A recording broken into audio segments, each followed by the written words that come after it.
Good morning.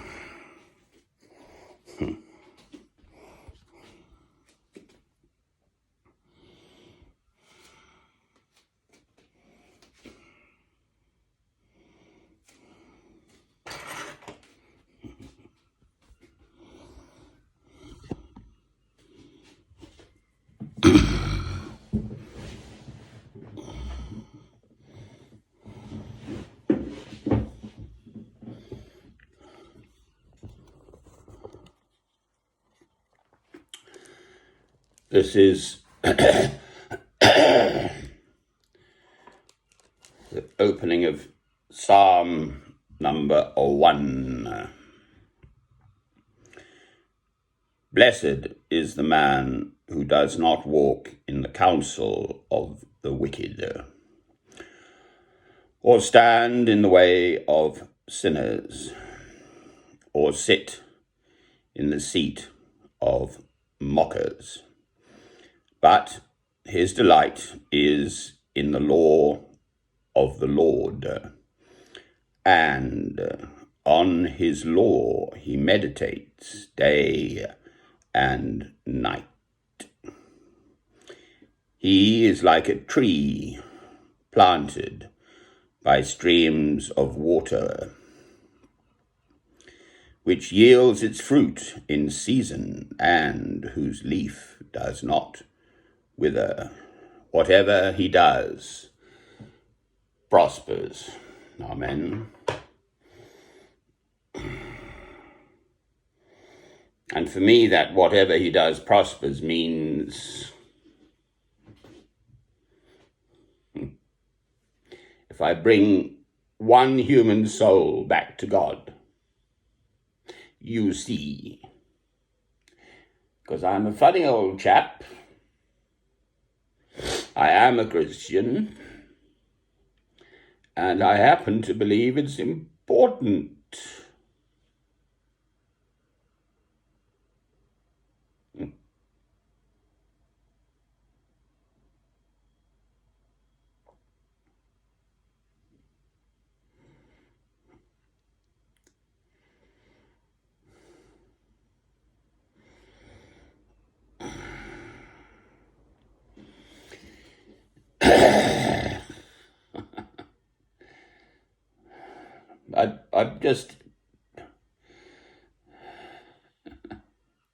I love God through Christ. There's no doubt about that. My faith is not in any way shaken by this current situation I find myself in. But I don't understand why. To show me what? To prove what? That women are evil? That sexually abuse of young people is evil? As in the Scottish woman in Alnwick? From the ages of 2 to 9 years old, in her words, her grandfather sexually abused her. The one I bought the little blue motor car for, the little panda. I won't say her name.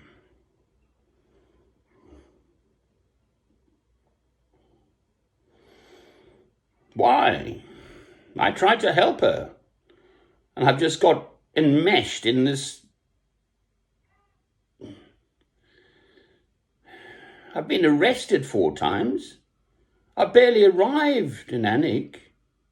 I'm still paying for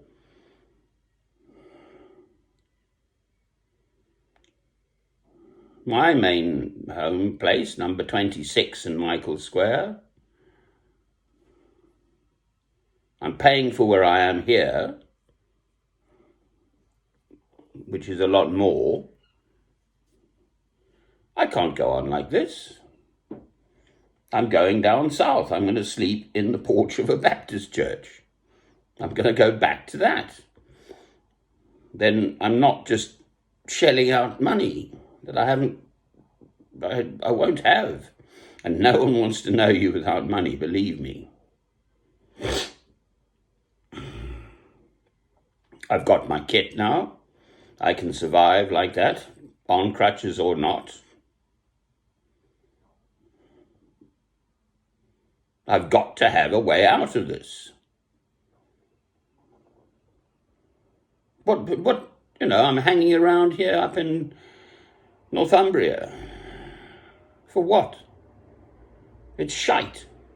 Utter, total shite. That's all that's happened to me, is shite. And I was so happy to be there. I made a film. The first Sunday I was there, I said, there's just this great big smile in me. Why do you think I do stuff like this? That's what I want. I didn't say I was a perfect Christian. I mean, the idea that I'd whack a child, a 4-year-old child, with my blooming great big yew staff, which I cut in St. Peter's churchyard.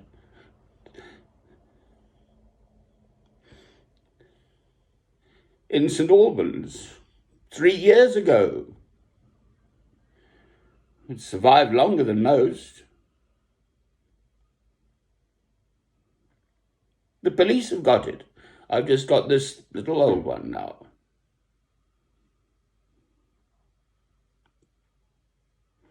And on it went. One thing after another. Some Polish neighbour. I haven't got anything against Polish neighbours, Greek neighbours, French neighbours, Italian neighbours. I can speak French.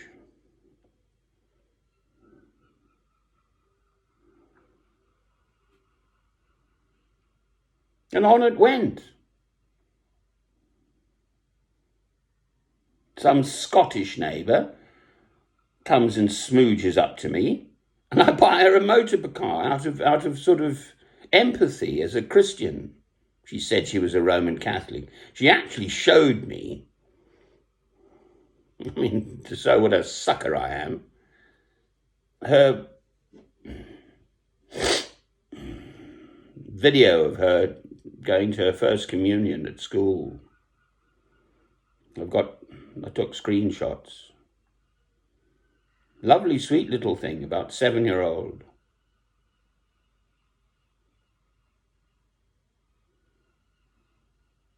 She gave me her baptismal cross, which she said she'd carried for 29 years. She's 39. Can't be quite right on the figures, but anyway.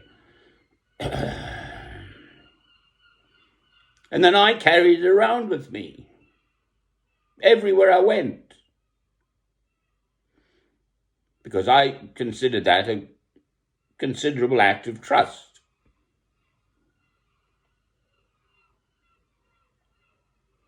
And this is how I'm repaid. She has betrayed me. She had the Polish woman in her house, her flat. Well, I reacted, that's all. I used a rather nasty phrase. I've got nothing against Polish people, for heaven's sake. Why should I? They'd been wandering around calling me a paedophile for the preceding 3 weeks, for heaven's sake. No, I'm sorry. It absolutely sucks. The whole blooming nonsense totally, utterly sucks. What have I done to deserve this? What's wrong with these people?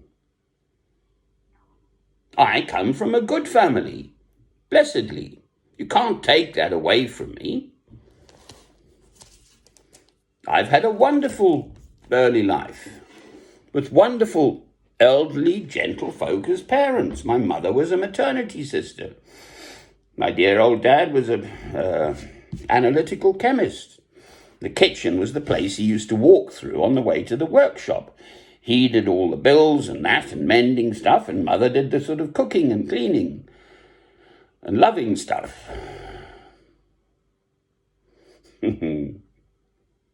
This is a sweet story. I'll end on this one. Right, we weren't particularly well off.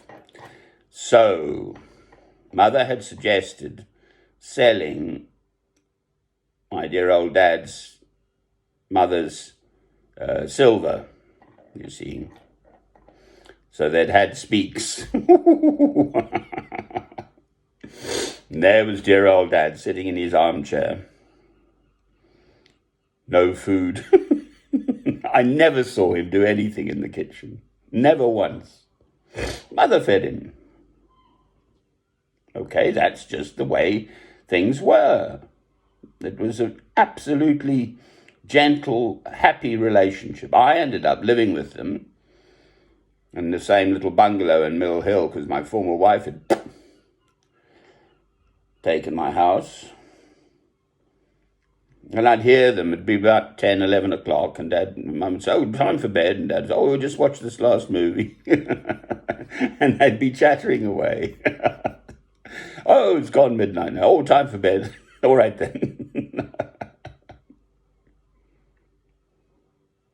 So I've got a happy past. Absolutely. No baggage in it whatsoever of an untoward nature.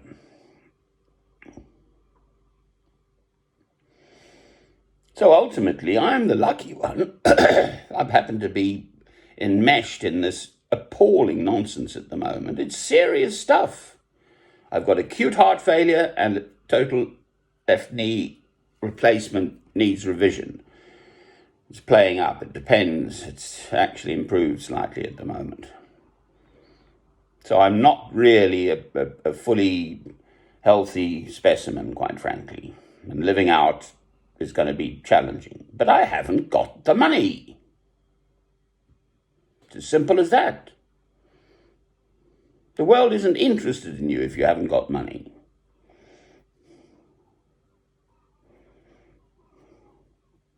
Right, my faith teaches me that God will look after me.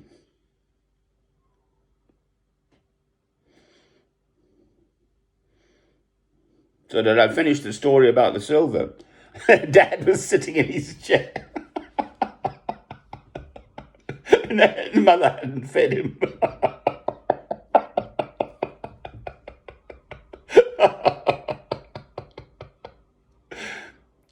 They were married for 39 years.